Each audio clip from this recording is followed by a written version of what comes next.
Alrighty, what is quacking, everybody? So I've been sucked into the Balatro sphere, and I've been sucked into it before the Game Awards. Now, if I didn't get sucked up into it before the Game Awards, I would have had no idea what this game is, and I would have been one of the many of people who were like, "What's that game doing up there? Why is there a card game up there?" But as someone who's played it before the Game Awards, I definitely understand why that game was up there. Balatro is an addicting whirlpool that just sucks you in. It has a nice, open-ended, welcoming atmosphere and environment where it's just like, yeah, we're gonna start you off like it's poker, but then real quick you're gonna learn it's not just like poker. It is more than just that. This game took poker and flipped it on its head.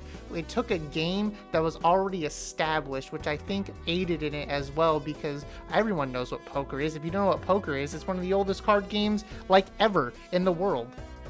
And it took that unique and familiarity game and it flipped it on its head and added a lot more depth and strategy and decision making to the game, and it's fantastic. And I can see why it was up there at the Game Awards, and it won like 3 different awards at the Game Awards this year, on top of that winning 2 awards at the Golden Joystick Awards. And the Steam Awards is still pending right now according to the wiki, but the Joystick Awards, it won Best Indie Game and Best Breakthrough, and on top of that it won Best Independent Game at the Game Awards, Best Debut Indie Game, and Best Mobile Game, beating out Pokemon Pocket TCG, which, to be fair, I think Pokemon Pocket TCG came in a little bit too late for it to grab traction, but I think it would have put up a little bit more of a fight against Balatro perhaps. And then Balatro also beat out Zenless Zone Zero and Wuthering Waves, which both have very rabid fan base because the gacha community is just that rabid about those games.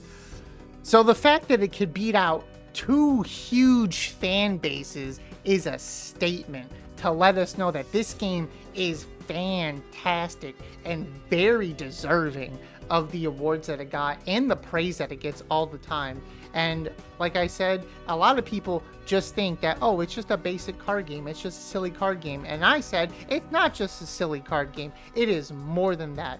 With the unique mechanics and how it handles everything, the biggest part of the game is the Joker system. The Joker system is what makes or breaks your runs. If you don't got good Jokers, your run's over. It's done. And RNG is a fickle thing. You can wake up next to RNG one morning and she's like, I love you, you're the best thing in my life. And then the other times you wake up next to RNG and RNG's not even there. It's just gone. It took all your money and it doesn't exist anymore. And you get no Jokers. You don't get the cards that you want. The gameplay being used for this right now, I don't know if it shows up or not whenever I edit this, but I'm trying to go for a straight flush because I need that to win. RNG said, I don't like you. Like, you ugly. Bye. And I didn't get my straight flush and I lost. And it sucks. It sucks when that happens because RNG is the mistress of everyone's lives.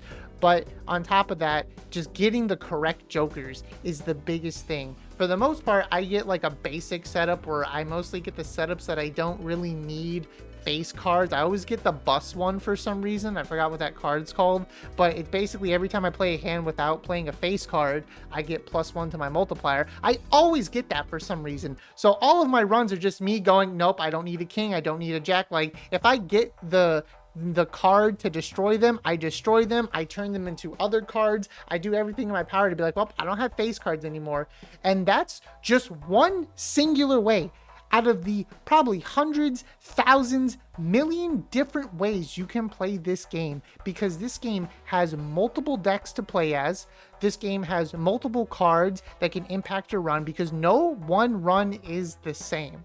There's so many runs that I get where it's just like, I need uncommon Jokers because I'll get this one Joker that gives you times 1.5 multipliers for every uncommon Joker. That one, I like using that one. So it's like, oh, I need to get some uncommon Jokers. And if RNG's graceful, I'll get some uncommon Jokers. And, you know, maybe I need more planet cards. Sometimes I need planet cards, especially for the checker deck. It's like, I need Jupiters. Give me Jupiters. All I'm playing is flush. Everything is flush. Give me Jupiters. And it doesn't want to give me Jupiters for some reason. I don't know why. Every time I'm like, just give me it. And it's like, nope, I won my own. I've only won like one run. For some reason, the checker deck, in my mind, I'm like, oh, this is easy. I just like spam flush and straight flush and it's over. Nope, I do better on like the black deck and, you know, getting more jokers and like other decks. I got better setups with the green deck than the checker deck. It doesn't make sense to me, but it is what it is, I guess. And that is the beauty of this game, is the fact that you can get screwed over and still have fun. This is probably one of the best roguelikes, and it sits up there on top of the Mount Rushmore of roguelikes, because it's also just very unique. There's a lot of very good roguelikes. You know, when we think of it, we think of Binding of Isaac, we think of Hades.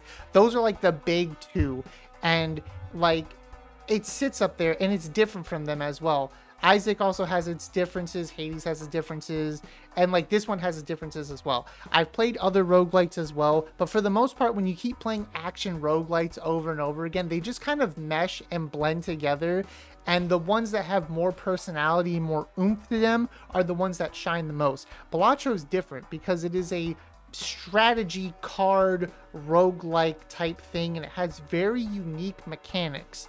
And, you know, there's other card roguelikes, like you have Inscription, for example, which I would consider a card roguelike. Inscription, I feel, has more niche and a very different tone and vibe that can be very, you know, closed off to people. I can see why some people will be turned off from Inscription. Not that it's a bad game, it's a fantastic game, but I think Balatro is more opening and welcoming, easier to just get in and digest, whereas Inscription, it has its whole lore, and it, you know, it does a lot for some people to be able to handle, compared to Balatro, which is like, you just get in, just hit play, and like you're good.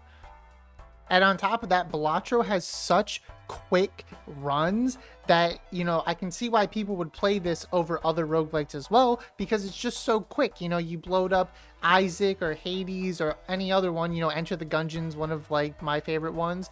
Playing those runs, I'm spending like 30 to 45 minutes going through those runs. Balatro, I was able to do like 3 runs in the span of like 30 to 45 minutes, compared to, again, Isaac, where if you're going for Mega Satan, you're probably there for like 45 minutes, 50 minutes, you know, just running through the entire thing if you're trying to play safe and play correctly. So it has that, you know, quick replayability factor, which is something, you know, like battle royales have that, you know, upscale, especially like Fortnite, where it's why people keep coming back to that. It's because like, oh, I can just keep playing the games over and over again if I die, and like they're really quick, especially if I die right away.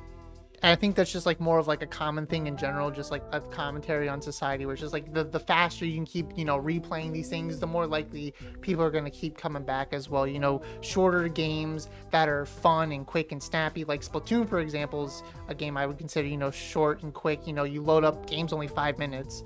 So I think that aids Balatro in the fact that it's, you know, the runs can just be very quick, you know, 3 to 15 minutes, you know, you just run through. You can skip the small and big blinds, but you can't skip the boss blinds, obviously. And that's another thing, is, you know, skipping the blinds, getting through it, you know, getting through the runs quick. And another unique aspect, speaking of the boss blinds, is the fact that the boss blinds all have unique things that hinder your run. And that is an amazing feature as well, where each boss blind is just different each run, and you do have the abilities to re-roll them, but for the most part, you're not really going to get the chance to re-roll them. If you're lucky, you'll get the voucher, or you'll get one of the little square things for skipping. I forgot what they're called. But sometimes your run can literally live or die by the boss blind. Like, there's some boss blinds where it just debuffs all certain types of cards. So, and I play the checker deck a lot. That's the thing that I'm using in this gameplay right now behind me. The checker deck is the one I've been using the most right now. And if there's ever a boss blind that says no spades or no hearts, I'm screwed. Like, there's like slim chance of making it through that boss blind, especially the farther the run goes. Like, if it's like, you know, the first run, you know, 600, whatever, I can get away with that, you know, like, it'll be fine. But like, you make it to like towards the end where all of your spade cards are debuffed or all your heart cards are debuffed, it is over for you. You are cooked. And then, not to mention the fact that I'll have very good runs, but they always seem to end at the final boss, it's like this super extra large blind where instead of 100,000 coins, it's 300,000 coins. And I can always like get 100,000, maybe 200,000, but I can just never get that 300,000 whenever I make it there. And it's like, if I can always re-roll that boss blind, I will, because like you can already tell like where you're heading in the direction. So if it's just like you're not making all these fantastic, plays, getting all these coins or whatever, then like you're not making that extra large boss blind. But if I can re-roll it, typically those ones are not that hard. But the boss blinds just add so many unique things. There's the one that sometimes like I'll just go into a boss blind and like I like forgot to read this boss blind once, but it was the one where you have to play 5 cards, and I totally forgot to read that, and I threw my run because I was like, oh, what? And then like I had like a moment where I just played my cards again, and I was like, what? And I was like, oh, I have to play 5 cards. I'm stupid. It also even flashes, you must play 5 cards.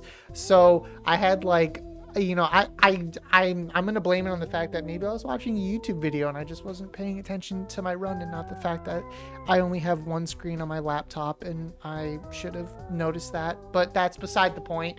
But there's other different, boss blinds. There's one that doesn't let you play the same hand repeatedly, so it's just like if you're again running the checker deck, it's like, well, all I'm playing is flushes, I can only do it once, so this sucks. So the boss blinds and the jokers are like the 2 biggest things in this game that make it fantastic. And the fact that this game was made by one person just shows that you just need to have a good idea and put some effort into it, and you can have something great on your hands. Local Thunk really just took this game and was like, I'm gonna make it amazing, and that's what they did. And I think this is like a very good inspiration story for indie developers as well, to really just get out there and make something. Just like anything, if you see and have an idea, just write it down, open up a Word document, do anything. It's just be inspired by the fact that one person made a game that in the span of like technically less than a year, because I think it came out in February of this year. Yeah, so this game came out in February, and at the end of November it was standing toe-to-toe against Elden Ring, which has a mass fan base. People love Elden Ring. It stood up against Wukong, Metaphor ReFantazio, and Astrobot. 4 juggernaut games that were made by big companies. And one person made a singular game and was like, yeah, that's cool. I don't need AAA. I got myself. It's called Me, Myself, and I. That is my team. And I think that is a story we can all get behind and enjoy and take inspiration from, even if it's not making games. If it's just anything, writing a book, making a painting, anything like that. I think that is something to be inspired by, the fact that one person can do something great like this. And I think everybody should just, take this time, be like, hey, I'm one person. What can I do with my time? And you can make something great. And that's what Balatro is. Something great that you can sink your time into and get very upset when you don't win your runs, and get very happy when you win your runs. Most of the time, you're going to lose your runs because you just can't get the card upgrades and you can't get the jokers. Anyways, I hope you enjoyed the video. If you play Balatro, tell me how much you love the game. And, this was me talking about Balatro. I will see you in the next one. Take care. Peace.